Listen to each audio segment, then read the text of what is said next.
என் வாழ்க்கையிலேயே மறக்க முடியாது. பாக்யராஜ் சார் வாழ்க்கையிலேயே மறக்க முடியாது. இங்கே வந்ததுக்கு மெயின் முக்கிய காரணம் கூட அதுக்கு தான். அது எங்கேயாவது அவர்கிட்ட சொல்லணும், ஜனங்களுக்கு ஏதாவது தெரியணும் அப்படிங்கிறதுக்காகத்தான் நான் ரொம்ப நாளாக வெயிட் பண்ணிட்டு இருந்தேன். இந்த விழாவில் அதை சொல்லணும்னு சொல்லி நான் கரெக்டான விழா இதுதான். 95ல் சிவாஜி சாருக்கு ஷெவாலியர் அவார்டு கொடுத்தாங்க மலேசியாவில். அதுக்காக சினிமா இண்டஸ்ட்ரி கம்ப்ளீட்டாக அவரை பாராட்டணும், அதை அரசு சேர்ந்து பாராட்டணும் அப்படின்னு சொல்லிட்டு சேப்பாக் கிரவுண்டில் அந்த விழாவை வச்சுருந்தாங்க. மிகப்பெரிய விழா.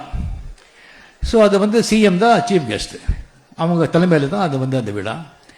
ஸோ இந்த ஃபிலிம் சேம்பரில் ஒரு 3 பஸ்ஸு எல்லா ஆர்டிஸ்டும் அங்கே அக்குமுலேட் ஆகிட்டு அந்த அங்கே சேப்பாக்கு போயிட்டு அங்கே நம்ம பேசுறது எல்லாம் பேசி இருக்கும்போது லாஸ்ட்டில் நன்றி சொல்கிறதுக்கு லாஸ்ட்டில் நான் எல்லாருக்கும் நன்றி சொல்கிறது எனக்கு சொல்லியிருந்தாங்க.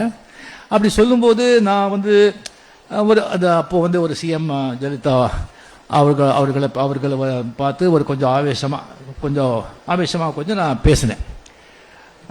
எப்போவுமே இந்த கோபத்துக்கு ஆயுசு ரொம்ப கம்மி, ஆனால் கோபத்தில் உதிர்ந்த வார்த்தைகளுக்கு ஆயுசு ரொம்ப ஜாஸ்தி. அதனால தான் கோபமாக இருக்கும்போது வார்த்தைகளை அப்படியே அளந்து சொல்லணும்னு சொல்லி பெரியவங்க சொல்கிறாங்க. ஸோ அந்த ஆவேசமான பேசும்போது அது டெஃபினெட்லி சிஎம்க்கு ரொம்ப அஃபெக்ட் ஆச்சு. அண்ட் அங்கே சிவாஜி சார் ஃபேன்ஸ் எல்லாம் இருந்தால் கூட அவங்க ஏடிஎம்கே ஃபங்க்ஷன் எல்லாம் அவங்க தொண்டனுங்க, அவங்க டிஸ்ட்ரிக்ட் பார்ட்டி ஆளுங்கள்லாம் இருந்தாங்க. அதெல்லாம் முடிச்ச போன பிறகு நான் ஏதோ பேசிட்டேன். அப்படி உட்காந்து எல்லாரும் மூஞ்சி ஒரு மாதிரி இருக்குது. அதுக்கப்புறம் பக்கத்தில் ஸ்ரீதேவி அவங்க உட்காந்துருந்தாங்க. அவங்க ஏமடிக்கெல்லாம் பாட்டில் ஆடுவாங்க. நான் ஒன்றுமே எனக்கு புரியல. அதுக்கப்புறம் எல்லாமே 3-4 ஜீப்பில் ஓப்பன் ஜீப்பில் ஏன்னா ஷேப்பாக சரியாக ஒரு 50,000-60,000 பேர் எல்லாம் பார்க்கணும்னு சொல்கிறாங்க. அது ஓப்பன் ஜீப்பில் ஃபுல்லாக கூட்டிகிட்டு போகிறோம். விஜயகுமார் சொல்கிறாங்க, ரஜினி வேண்டாம் அந்த இதில் கோபமாக இருக்காங்க, நீங்கள் வேண்டாங்க. இல்லை என்ன இது, நான் வர்றேன் அப்படின்னு சொல்லி நான் ஜீப் ஏறி ஓப்பனாக ஜீப்பில் போனோம். அப்போ போகும்போதே சில பேரெல்லாம் கொஞ்சம் கல்லுகள் அடித்தாங்க, கத்துனாங்க. ரைட், அப்படியே விஷயங்களாக வரும்போது நீங்கள் பார்த்தீங்கன்னு சொன்னால் மறுபடியும் எல்லாம் அப்போ பாஷா வேறு ரிலீஸாக இருந்தது. எப்போது அந்த படம் மிகப்பெரிய படம் ஹிட் ஆச்சு சொன்னால் ஃபேன்ஸ் இன்னும் ஆர்வமாக இருந்தால் கூட இன்னும் ஆர்வம் ஜாஸ்தி ஆகும். ஸோ அது நான் வரதுக்குள்ளே எதாக இருக்குன்னா ஃபேன்ஸ் கின்ஸ் அவங்கெல்லாம் இங்கே தடுத்து என்னை சைன் பண்ணணும், ஆட்டோகிராஃபி கிட்ட வரன்னு சொல்லி வரதுக்குள்ளே அந்த 3 பஸ்ஸில் ஆர்டிஸ்ட் எல்லாம் 3 பஸ்ஸில் கிளம்பி போயிடுச்சு.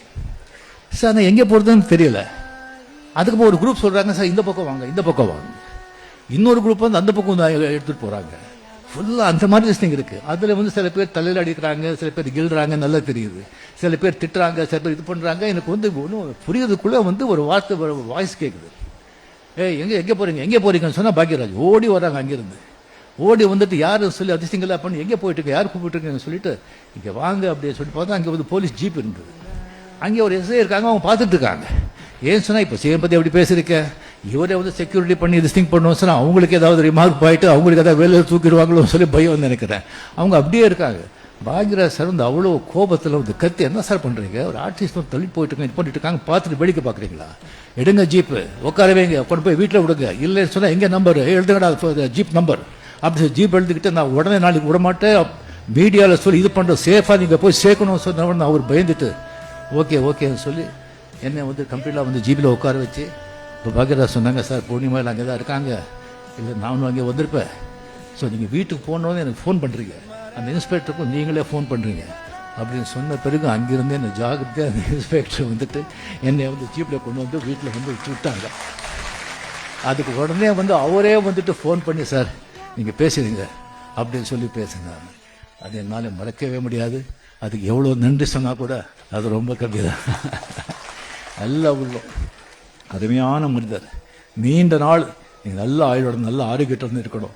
பாருங்க, இத்தனை டைமான கூட சிஎம் கமல்ஹாசன் இளையராஜாவில் ஒரு இதை வரவே மாட்டார். அங்கே என் ஃப்ரெண்டு மோகன் பாபு 9 o'clock அவன் பெட்டுக்கு போயிடுவான், எதுக்கும் இருக்க மாட்டான். பாக்யராஜ் கோசம் வஸ்தாண்டா நேனும், ஏன் ఆయన கோசம் வஸ்தாண்டா நேனும் அப்படின்னு சொல்லி உட்காந்துருக்கான். ஸோ இங்கே கொடுத்த ஒரு வாழ்த்ததுக்கு, இந்த வாய்ப்பு கொடுத்ததுக்கு அனைவருக்கும் என்ன மனமார்ந்த நன்றி, வணக்கம், தேங்க்யூ.